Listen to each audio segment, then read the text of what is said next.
AOC really thought that this was her chance to make an impression and distinguish out. She regarded it as an opportunity to make a great impression and draw attention. Let's watch the video now. There's no discussion about gun violence in Chicago without talking about Indiana.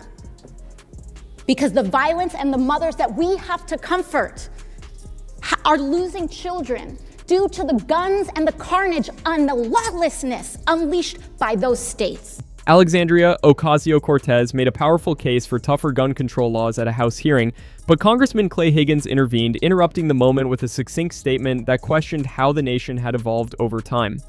He then made a more general remark, emphasizing that the conversation should be grounded in common sense rather than political ideologies, and asked the audience to consider a country where safety and open living used to look different. Viewers who appreciate independent thought were urged to subscribe and carry on the discussion as the message concluded. Now I ask you all, what happened to that country, man?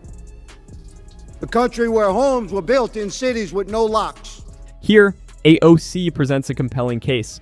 She talks about the Iron Pipeline, which is the illegal transfer of firearms from states with laxer regulations, like Georgia or Florida, to those with tougher regulations, like New York. She utilizes this to draw attention to interstate accountability and make the argument that certain jurisdictions' laxer regulations exacerbate the larger problem. Critics claim that her primary emphasis is on limiting the availability of weapons, ignoring the user's illicit motive. When talking about violence in places like Chicago and neighboring Indiana, she makes a similar argument and connects it to the flow of firearms over state boundaries.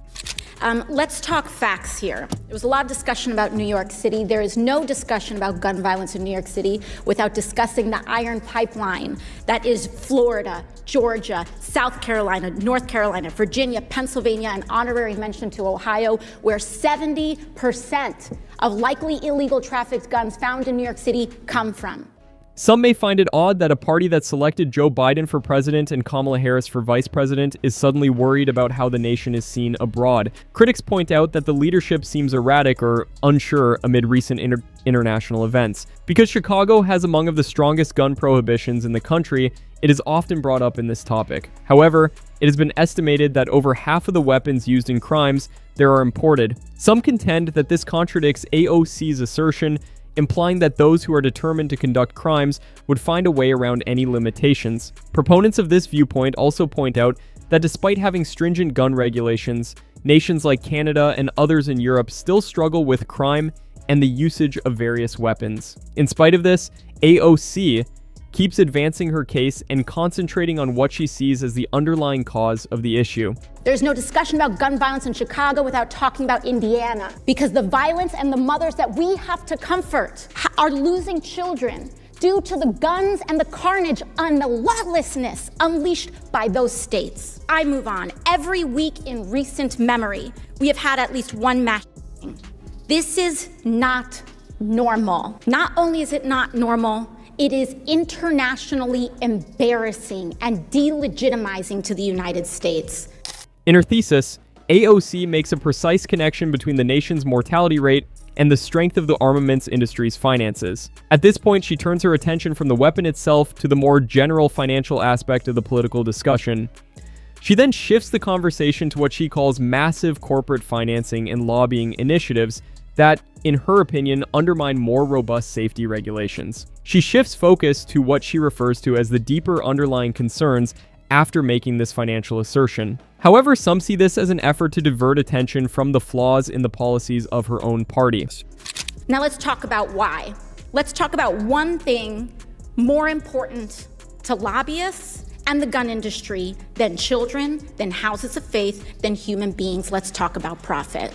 In 2020, again, more than 45,000 Americans died by gunfire, reflecting an almost threefold increase from 2015. Are those statistics correct? That's accurate. So in your view, are you seeing a correlation between gun profits and gun deaths in the United States? Yes.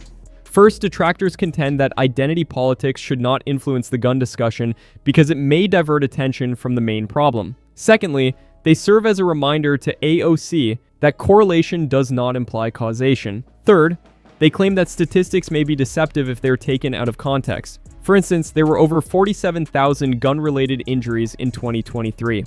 At the same period, nearly 43,000 persons were engaged in auto accidents, and almost the same number of people had injuries from falls.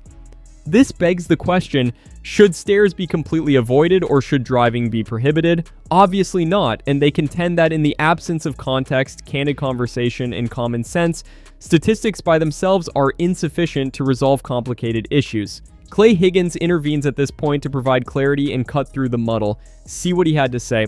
For context, the NRA spent about $250 million in 2020 alone. That's more than twice the entire salary of Congress combined.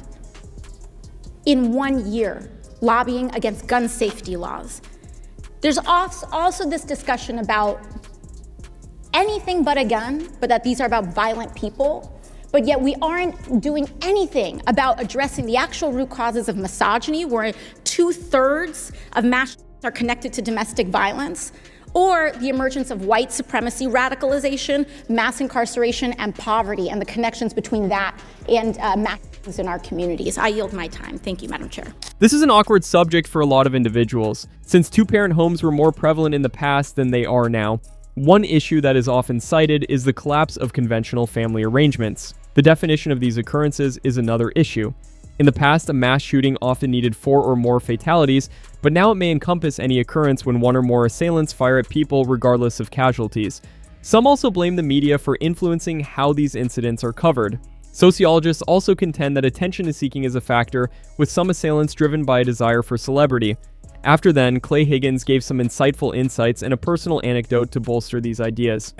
I'm gonna bring us back in time to World War II. America's population, 140 million. 15 million American men came home from World War II. And there was weapons everywhere. We'll talk about mental challenge. My father was one of those men who was a Navy pilot in World War II. He came back from the war and built his family. I'm the 7th of his 8 children.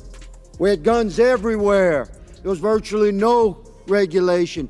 Any child in the 50s could buy a weapon from any seller if daddy sent them with the money. We didn't have mass shootings. It wasn't until 1968 in America that serial numbers were even required on weapons sold in this country. You order weapons through the Sears catalog by the mail. It all boils down to one crucial element in the end. As inanimate items, guns do not pose a threat by themselves. They contend that the emphasis should be on developing more intelligent laws that may lessen damage while upholding the Second Amendment. Critics caution that crossing such boundaries might result in constitutional rights violations and government overreach. What are your thoughts on this? Post your opinions in the comments section. Remember to subscribe, like, and think for yourself.